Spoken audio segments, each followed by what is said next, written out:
Reconciliados, hermanos, con nuestro Dios a través de el arrepentimiento y perdón, podemos entonces ahora, o mejor dicho, nuestra alegría es doble y podemos entonces recibir con mucha alegría lo que el Señor nos ha preparado el día de hoy.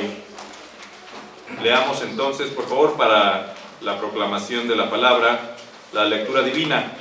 Esto va a ser en Colosenses, en el capítulo 1, y vamos a leer de los versículos 24 hasta el capítulo número 2, el versículo 7. Colosenses 1, 24 hasta el 2, 7. Vamos a hacerlo de manera alternada. Vamos a, por favor, ponernos de pie. Y dice así: Ahora me gozo en lo que padezco por vosotros y cumplo en mi carne lo que falta de las aflicciones de Cristo por su cuerpo, que es la Iglesia. De la cual fui hecho ministro según la administración de Dios que me fue dada para con vosotros, para que anuncie cumplidamente la palabra de Dios. El ministerio que había estado oculto desde los siglos y edades, pero que ahora ha sido manifestado a sus santos, A quienes Dios quiso dar a conocer las riquezas de la gloria de este misterio entre los gentiles, que es Cristo en nosotros, la esperanza de gloria. a quien anunciamos amonestando a todo hombre y enseñando a todo hombre en toda sabiduría, a fin de presentar perfecto en Cristo Jesús a todo hombre. Para lo cual también trabajo, luchando según la potencia de Él, la cual actúa poderosamente en mí. Porque quiero que sepáis cuán gran lucha sostengo por vosotros y por los que están en la Odisea y por todos los que nunca han visto mi rostro, Para que sean consolados sus corazones, unidos en amor, hasta alcanzar todas las riquezas de pleno entendimiento, a fin de conocer el misterio de Dios el Padre y de Cristo, en quienes están escondidos todos los tesoros de la sabiduría y del conocimiento. Y esto lo digo para que nadie os engañe con palabras persuasivas. Porque aunque estoy ausente en cuerpo, no obstante en espíritu estoy con vosotros, gozándome y mirando vuestro buen orden y la firmeza de vuestra fe en Cristo. Por tanto, de la manera que habéis recibido al Señor Jesucristo, andad en Él, Arraigados y sobreedificados en Él y confirmados en la fe, así como habéis sido enseñados, abundando en acciones de gracias. Amén. Entonemos, Padre, tu palabra es mi delicia, himno 45. De la segunda parte del himnario, las Sagradas Escrituras, compuesta por John Gray y traducción por Juan Bautista Cabrera.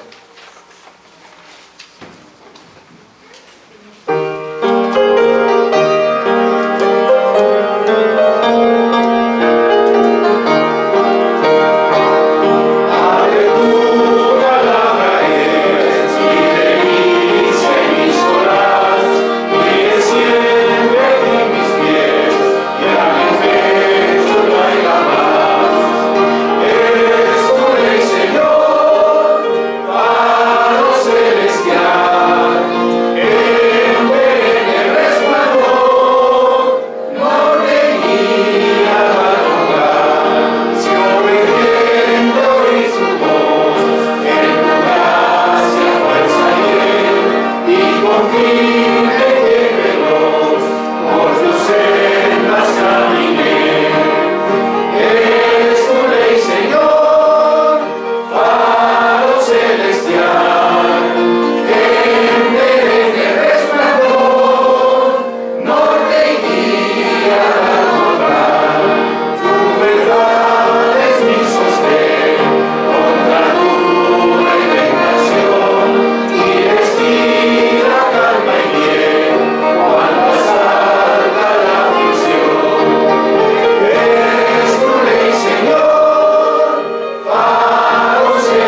posición de pie, hermanos, para que podamos recibir a nuestro hermano mensajero, el presbítero Raimundo Villanueva Mendiola.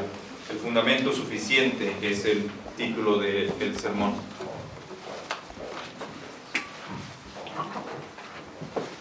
Tomen sus lugares, hermanos.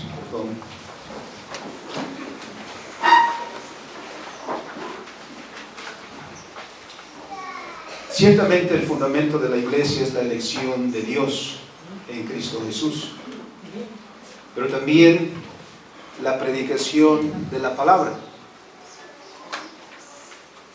porque dice la Escritura que la fe viene por el oír, y el oír la palabra de Dios.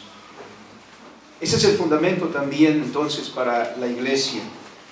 Nos reunimos para escuchar la palabra de Dios, que ha dado lugar por la obra del Espíritu Santo a la fe que profesamos cada uno de nosotros y que compartimos entonces como comunidad.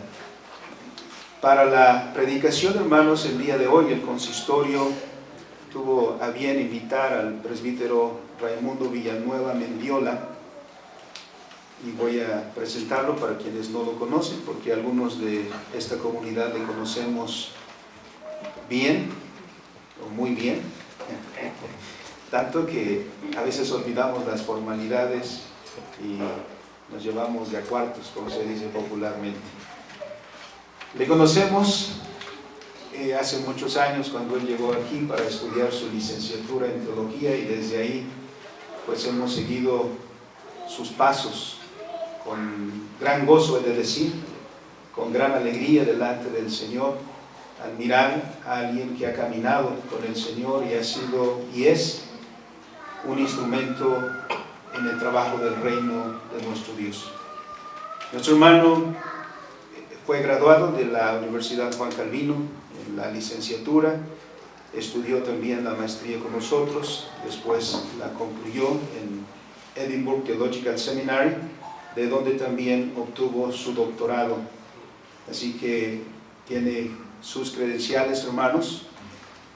La experiencia ministerial también ha sido fructífera en los pocos años que nuestro hermano ha estado laborando en el reino de Dios. Su experiencia ha sido muy nutrida como pastor, como líder eclesiástico también, siendo presidente de su presbiterio, presidente de su sínodo también, y recientemente y actualmente desempeña sus labores como rector del Seminario Teológico Presbiteriano.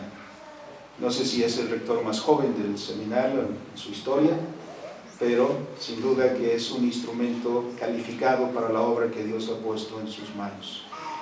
Y nosotros, hermanos, conociendo su formación, conociendo su testimonio, conociendo su trabajo, como consistorio damos fe a esta comunidad que el Señor le usa para la predicación de la palabra. Y es por eso que con toda confianza cedemos este lugar para la publicación de la palabra de Dios en este día. Bienvenido, pastor, hermano Raimundo, adelante.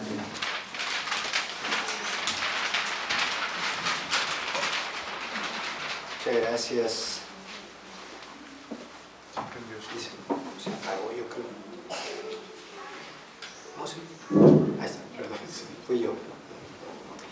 Muchas gracias, hermanos, gracias por la invitación, gracias al respetable consistorio de esta amada iglesia del Mesías, gracias doctor Custodio también por la invitación. Es un honor, un verdadero privilegio estar en esta iglesia.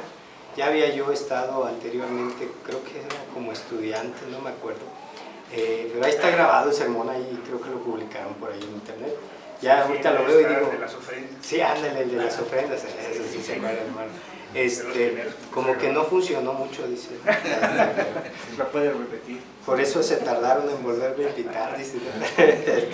Pero gracias a Dios, hermanos, por este tiempo, gracias a Dios por la oportunidad de estar aquí. Llevo en el corazón, pues yo he conocido solamente a dos pastores que han estado en esta iglesia, el doctor Velázquez, a quien llevo en el corazón también, y el doctor Custodio, que pues ahí también ha estado apoyándonos mucho. Le pido una disculpa a su familia, ya le pedí disculpa al doctor, pero le pido disculpa a su familia también por todo el tiempo que lo estuve acosando cuando era estudiante yo aquí. Pobre doctor, yo lo agarraba y le decía, explíqueme esto porque no le entiendo, ¿no? Entonces se tomaba más tiempo del que podía haber estado tomando. Así que una disculpa para la familia. Ahora lo entiendo porque mis estudiantes me hacen lo mismo, ¿no? Entonces ya estoy pagando ahí. Bueno, no sé si hay algo que hacerle al micrófono. No, solo sigue viendo ahorita. ¿Sí? Bueno, vamos a Colosenses capítulo 2, versículos 6 al 7. Y tomé del doctor Velázquez la costumbre de escribir los sermones, porque me di cuenta que yo, si no los escribo, me extiendo. Me voy muy lejos, hermanos, y esto no acabaría. Y vamos a las Escrituras en Colosenses capítulo 2, versículos 6 al 7. Y mire, lo voy a leer esta porción en la Nueva Traducción Viviente. Dice así: por lo tanto, de la manera que recibimos a Cristo Jesús como Señor, ahora deben seguir sus pasos.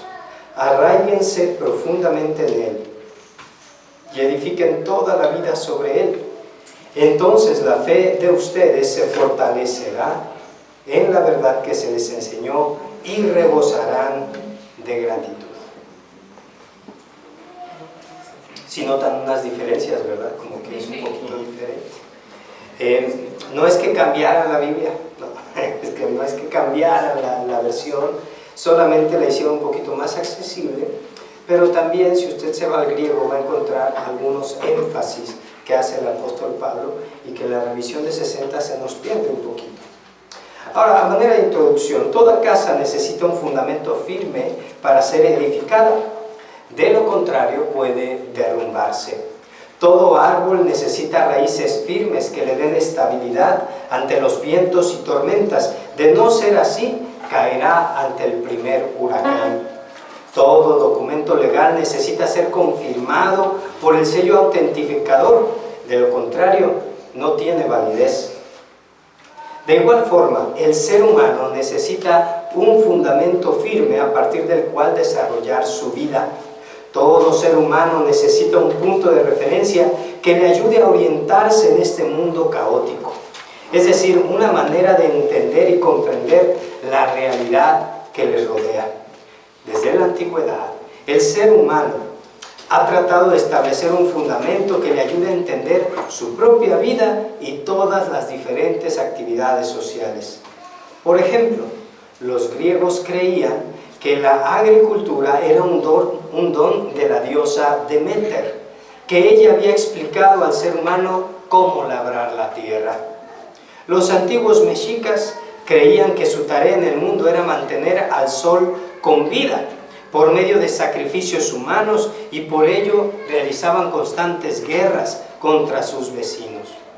Por otro lado, en nuestros tiempos, muchos quieren encontrar el fundamento para sus vidas en la prosperidad económica, la abundancia de bienes o el éxito profesional, y entienden toda la realidad a partir de lo económico. Otros tantos tratan de fundamentar su vida en lo sexual, como la identidad de género o la búsqueda de placer por el placer mismo, el hedonismo. Cada cosa en este mundo, cada cosa creada, puede ser utilizada por nosotros como un punto de apoyo, un fundamento para toda nuestra existencia. Sin embargo, una y otra vez dichos fundamentos se muestran insuficientes, acaban decepcionándonos, nos dejan insatisfechos. Siempre buscamos algo más, nunca nos estamos quietos, porque como dijo Agustín de Hipona, fuimos creados para ti, Señor, y nuestra alma nunca estará quieta hasta que repose en ti. Por eso, hoy hablaremos del fundamento suficiente a partir del cual podemos y debemos entender y vivir toda nuestra existencia. Este fundamento, hermanos y amigos, es Cristo Jesús, el Señor. Vamos a ver entonces esta primera frase. Cristo Jesús, el Señor.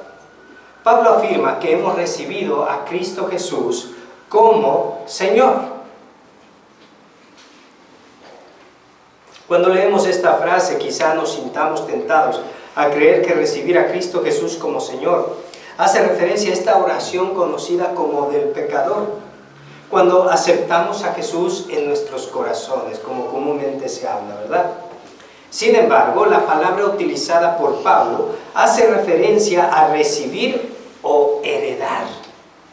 Y en el contexto bíblico es utilizado en muchas ocasiones para hablar de la revelación que nos es entregada, o en este caso, una persona, Cristo Jesús, el Señor. Wright explica que recibir se refiere a la transmisión de enseñanza de una persona o generación a otra, lo que en otros términos se define como tradición. Una tradición es una enseñanza que tiene tal fuerza que ha marcado generaciones, de tal forma que esa tradición les identifica. Una tradición es el legado de los antepasados o de unas personas hacia otras. En este caso, Epafras les ha entregado a los colosenses lo que él mismo recibió de Pablo y que Pablo a su vez recibió de Dios. Vaya usted a 1 Corintios 15, versículos 3 al 4. Porque primeramente os he enseñado lo que asimismo recibí, que Cristo murió por nuestros pecados, conforme a las Escrituras, y que fue sepultado y que resucitó al tercer día, conforme a las Escrituras. A Cristo le recibimos por medio de la predicación y enseñanza apostólicas, que generación tras generación hemos transmitido. La iglesia cumple 28 años, ¿verdad? Si no mal recuerdo. En esos 28 años han transmitido la tradición. ¿Qué tradición es esta? Es la palabra. Cristo Jesús siendo anunciado pastor tras pastor que ha pasado por aquí. Cristianos que han pasado por aquí han recibido esa misma transmisión de fe. Lo ha transmitido desde la época de los apóstoles hasta nuestros días. ¿Se imagina qué maravillosa línea hemos tenido?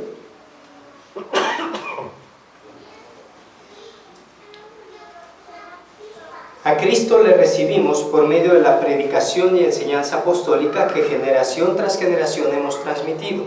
La misma fe que nuestros padres allá en el siglo I escucharon es la misma fe que hoy proclamamos. Cristo Jesús es el Señor.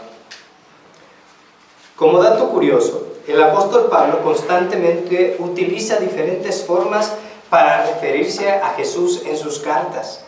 A veces escribe Jesús el Señor, o el Señor Jesús el Cristo, o Cristo Jesús, o también Jesucristo, o el Señor Jesucristo, y las utiliza una y otra vez.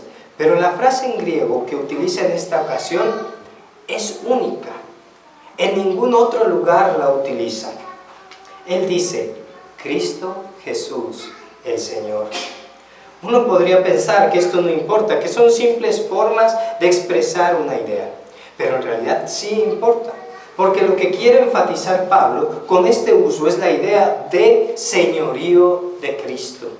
Su énfasis está en la confesión de fe que constantemente los cristianos decían en los primeros siglos.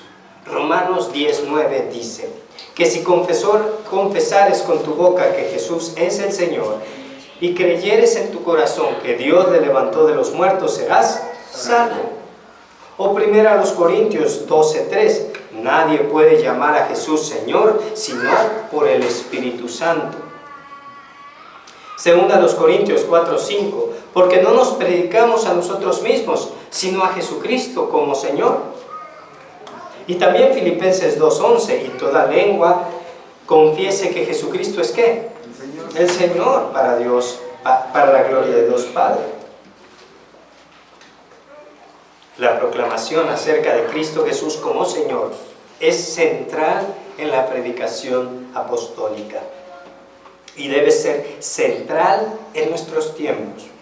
Nota bien que en el primer capítulo de Colosenses el apóstol ya nos ha hablado acerca de Cristo Jesús, quien es el Señor de la creación y quien como Señor también la lleva a su cumplimiento, redimiéndola, salvándola por medio de su muerte y resurrección. Por eso también es el Señor de la redención. Colosenses 1, 15 al 20. También en la predicación pasada, esto es el sermón de una iglesia donde estuve predicando la versión de Colosenses, aprendimos que Cristo Jesús es la esperanza de gloria en nosotros y que en Él están los tesoros de la sabiduría y el conocimiento. Primera a los Corintios 1:24 nos dice que Cristo es poder y sabiduría de Dios. Cristo Jesús, el Señor, es quien creó todas las cosas, quien por su muerte y resurrección las ha redimido y a nosotros nos ha hecho su pueblo. Él es quien nos trae esperanza porque nos promete un futuro mejor. Y es quien le da significado a la historia, porque Él mismo es el que dirige la historia. Lo que hemos recibido, pues, es a Cristo Jesús, el Señor, quien es el centro y la directriz de nuestras vidas. Cuando decimos que Cristo es Señor, estamos entrando bajo su gobierno, su señorío, y debemos vivir en consecuencia. La proclamación acerca de Jesús, su muerte, su resurrección, su ascensión y la segunda venida que aún esperamos, debe impulsarnos a vivir de cierto modo. Confesar a Jesús como Señor implica que nosotros somos sus siervos y que debemos hacer su voluntad. Garland explica: una cosa es dar nuestro asentimiento a los hechos de que Cristo dio su vida por nosotros y fue resucitado por Dios, pero otra muy distinta es que esta verdad impregne toda nuestra vida de modo tal que controle todo lo que creemos y hacemos. Tú puedes decir que sí, ¿no? Tú puedes decir que sí a la fe, ¿no? Y tú puedes decir, sí, creo que Jesús resucitó entre los muertos. Pero ¿se ha puesto a pensar eso? ¿Cuántos de aquí creen que Cristo resucitó entre los muertos? A ver, levante la mano. Digo, para aclararnos, aquí está el pastor, chequen los hermanos, no vaya a ser la de más, ¿no? Algún por ahí colado, ¿no? Sí. Pero, ahora, ¿cuántos creen que los muertos resucitan? Como que allí, como que, ay, a ver, espérate, ¿cómo? A ver, ¿no? Está bien, no se apuren, no, ahí no se quemen. Ay, como que está difícil, ¿no? Porque a lo largo de 2000 años no hemos visto que otro muerto vuelva a resucitar, o sea. Muerte espiritual sigue a vida. Claro. Pero solamente con este mismo anuncio, hermanos, quiero que entienda esto. Un muerto resucitó. Uno solo. Y por ese solo, único muerto que resucitó, todo cambió. ¿No le parece? Y toda tu existencia ha cambiado. Toda tu verdad ha cambiado. Todo lo que defines como real e irreal debe cambiar. Tus prioridades y tu esperanza debe cambiar. Por eso dice, una cosa es decir, sí, creo en la resurrección de los muertos, creo que Jesús resucitó, sí. Sí, ahí dice la Biblia, yo creo en la Biblia. Pero otra cosa muy diferente es que esa verdad que tú crees, confiesas con el corazón, impregne, dice aquí la palabra, de modo tal nuestra vida que controle todo lo que creemos y hacemos. Si un muerto resucitó, hermanos, hay esperanza. Si un muerto resucitó, ¿qué es imposible? Dicen por allí que solo hay dos cosas que no se pueden acabar en este mundo y que no podemos ir contra ellas: la muerte y Hacienda. ¿No? Entonces, a menos que sea Salinas Pliego, ¿no? Pero la muerte y Hacienda son imposibles de derrotar. Cristo ya derrotó la muerte, estamos esperando que regrese para que acabe con Hacienda. El centro es que usted y yo debemos comprender las verdades de las Escrituras para que transformen toda nuestra existencia. Recibir a Cristo Jesús, el Señor, no es una mera aceptación intelectual de algunos conceptos o ideas bíblicas. Podemos recitar una y otra vez el credo apostólico, pero si estas realidades acerca de Jesús no transforman nuestra manera de entender y vivir en el mundo, son meramente conceptos vacíos. Por eso Pablo nos llama en el mismo verso, en el verso 6, a andar en Él.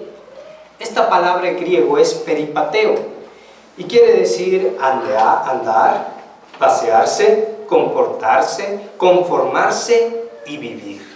Es decir, Pablo está diciendo que de la manera en que recibimos a Cristo como Señor, debemos vivir en consecuencia como siervos suyos. Si Cristo es Señor, es tu Señor, tú eres su siervo. La idea es que vivamos como Cristo quiere que lo hagamos. Que amoldemos nuestros pensamientos, actos y deseos de acuerdo a los mandamientos de Cristo, nuestro Señor. Que estemos tan conscientes del señorío de Cristo sobre toda la vida, que empecemos a caminar en este mundo bajo esta convicción. Y de esta forma, Él defina nuestras prioridades, metas y aspiraciones. ¿Por qué estudias lo que estudias? ¿Por qué trabajas en donde trabajas? ¿Por qué haces y hablas lo que hablas? ¿Cuáles son tus metas, tus prioridades? ¿Quién define o qué define tus prioridades, metas y aspiraciones? Reconocer el señorío de Cristo nos guiará en cómo gastar el dinero, qué tipo de familias crear, qué matrimonios construir, cuánto cuidar la naturaleza, cómo amar a nuestros hijos o amigos, de tal forma que estas cosas pequeñas pero cotidianas muestren quién es el dueño de nuestras vidas. Moore dice que sea Cristo y no otro, porque Él es Señor quien establezca tus valores, guíe tus pensamientos y dirija tu conducta. ¿Quién dirige tu conducta? ¿Quién establece tus valores? ¿Quién moldea tus pensamientos? ¿Es el Cristo resucitado, ascendido y entronizado el que guía tu existencia? ¿O es alguna ideología, algún esquema de vida? Por eso hablemos de esta vida de acuerdo al señorío de Cristo. ¿Cómo es que debemos vivir consecuentemente con el señorío de Cristo? Pablo utiliza varias expresiones muy bellas, analogías tomadas de la vida diaria. Pero es una idea de contraste, porque mientras en el versículo 6 utiliza la palabra andar, en el 7 las analogías que utiliza hacen referencia a algo que permanece fijo en un lugar. De ahí le digo que luego en el texto, en la traducción al español, se nos pierden estas bellas analogías. La del versículo 6 hablaba de andar en Cristo, pero las del versículo 7 nos hablan de estabilidad, de estar firmes. La primera comparación que utiliza Pablo es la de arraigados y sobreedificados en Él, es decir, Cristo. Arraigados es un término agrícola y hace referencia a un árbol que tiene una raíz profunda. Pablo está diciendo que Dios nos ha enraizado en Cristo. Él es la raíz que nos sostiene fijos en Él. Jeremías 17, 7 al 8 explica que el varón que confía en Jehová será como árbol plantado junto a las aguas, que junto a la corriente echará sus raíces y no verá cuando viene el calor, sino que su hoja estará verde y en el año de sequía no se fatigará ni dejará de dar fruto. Pero también la idea es la de sobreedificados o edificados en Cristo. Y esta figura es de la construcción. No solamente debemos tener un fundamento firme, sino que debemos crecer y ser construidos, en este caso por Dios, sobre Cristo Jesús. Toda nuestra vida, desde la actividad más sencilla hasta la más compleja, debe ser edificada en Cristo. Nosotros formamos parte del edificio de Dios y cada uno de nosotros contribuimos con los dones que Él nos ha dado a esta maravillosa construcción. Como Pedro en 1 Pedro 2:5 lo dijo en otro lugar: vosotros también, como piedras vivas, sed edificados como casa espiritual y sacerdocio santo, para ofrecer sacrificios espirituales aceptables a Dios por medio de Jesucristo. Somos un edificio, somos como un edificio, somos como un árbol que debe estar arraigado, bien fundamentado y bien edificado. Ustedes aquí en la Ciudad de México tienen mucho más contexto de esto. Si un edificio no está bien edificado y bien sobreedificado sobre su fundamento, puede haber grandes y terribles consecuencias, especialmente durante terremotos. Por eso es importante que tenga un buen fundamento. La tercera analogía es la de un documento legal, que debe ser confirmado o sellado por la autoridad correspondiente. Dice: consolidados en la fe, como fueron enseñados. Por esta frase Pablo quiere decir que nuestra firmeza esté en la fe que hemos recibido por medio de la enseñanza apostólica, y nuestra fe es la de Cristo Jesús, el Señor. Cuando nosotros profundizamos en las implicaciones que el señorío de Cristo tiene para nuestra vida, reconocemos que hay cosas en el mundo de Dios que aún necesitan sujetarse a Él. En cierto grado, la Iglesia ha reconocido los grandes defectos de la sociedad contemporánea, como la violencia en el matrimonio, el adulterio y la fornicación. También ha identificado a la ideología de género, el feminismo y el machismo como enemigos del señorío de Cristo. Pero aún está trabajando para tratar de entender las implicaciones del señorío de Cristo en la política, en la economía, en la sociología, en las ingenierías, en la educación o en las diversas ciencias y disciplinas. Es deber del cristiano que, así como se interesa en las implicaciones personales del Evangelio, se interese en las implicaciones del señorío de Cristo en estos otros aspectos mencionados. La pregunta debe ser constante: ¿qué relación tiene mi fe en Cristo como Señor con mi voto o la formación de un partido político? ¿Qué relación tiene mi fe en Cristo como Señor con la manera en que amo a mi esposa y respeto a mi marido? ¿Qué relación tiene mi fe en Cristo como Señor con el comunismo, el capitalismo o el neoliberalismo? ¿Qué relación tiene mi fe en Cristo como Señor con las amistades que cultivo y las series que veo? Netflix, HBO, y ahorita hay una serie de series, una serie de plataformas que qué barbaridad está. Hay que ser rico para estar en todas las plataformas. En fin, en palabras de Mu, Jesucristo es Señor y hemos entrado en su señorío. Debemos continuar viviendo en Él, desarrollar lo que significa tanto en nuestro pensar y actuar, vivir bajo el señorío de Cristo. La última analogía, y es la que más me gusta, es la que utiliza el apóstol Pablo de una garrafa de vino que está rebosando. No sé. Por eso dice: abundando en acciones de gracias. Ya anteriormente, en el versículo 12 del capítulo 1, nos dijo que con gozo, dando gracias al Padre, que nos hizo aptos para participar de la herencia de los santos en luz. De este modo, Pablo enfatiza que la gratitud es una parte esencial de la vida cristiana, por no decir que en realidad la vida cristiana es una vida de gratitud.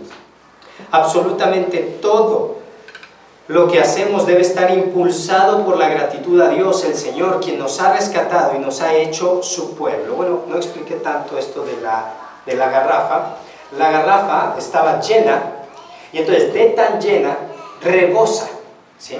Por eso la palabra abundando, lo que en realidad está diciendo es rebosando, como una garrafa que rebosa de vino, de alegría, de gratitud. Porque recuerde que en la Biblia el vino es utilizado en momentos de alegría, de gozo, como en las bodas, como en las fiestas, ahí hay vino, ¿no?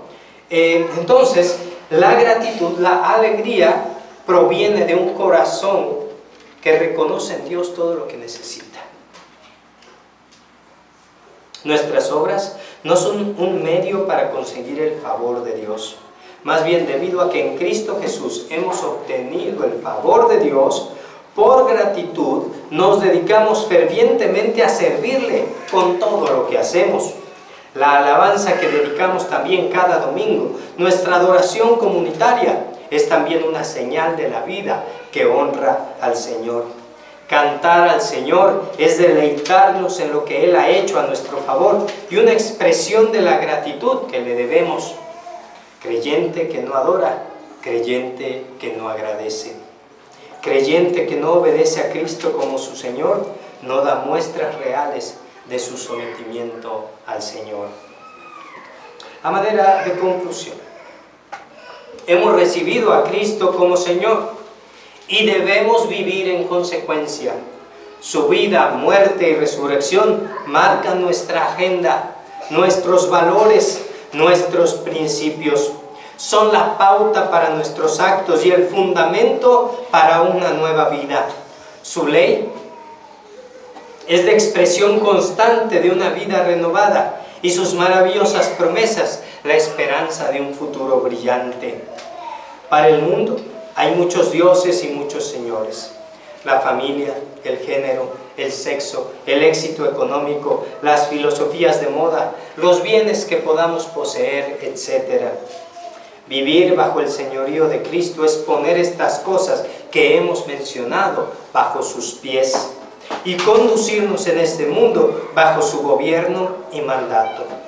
Para los que hemos reconocido a Cristo Jesús como el Señor de todo lo que existe, no es el gobierno, ni las empresas, o los sistemas económicos, o las incertidumbres económicas que pueda haber, las que marcan nuestras prioridades. Nuestra prioridad o nuestras prioridades son definidas a partir de quién gobierna nuestra vida. Y el que gobierna nuestras vidas es Cristo Jesús, el Señor. Miqueas 4:5 dice, en la Nueva Biblia de las Américas: aunque todos los pueblos anden cada uno en el nombre de su Dios, nosotros andaremos en el nombre del Señor nuestro Dios, eternamente y para siempre. Que el Señor nos bendiga, nos fortalezca y confirme su palabra en nuestros corazones. Vamos a orar. Padre, te damos gracias por este día, gracias por esta oportunidad de servirte, de honrarte, de glorificarte a través del canto, la lectura, la oración, Señor, comunitaria, y de escuchar tu palabra. Ahora, Padre, confirma esta palabra en nuestros corazones, de tal forma que podamos vivir en este mundo bajo el señorío de tu Hijo Jesucristo, en cuyo nombre oramos. Amén. Amén.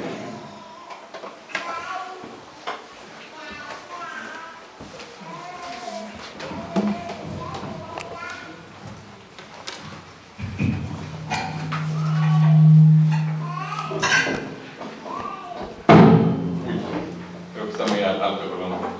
Bien, hermanos, demos entonces ahora respuesta a la republicación de la palabra de nuestro Dios. Demos respuesta entonando el himno número 193, mi espíritu, alma y cuerpo, prestando atención también a lo que cantamos. Himno 193, mi espíritu, alma y cuerpo, de la novena parte del himnario, el culto y los sacramentos, por Aira de Sanqui.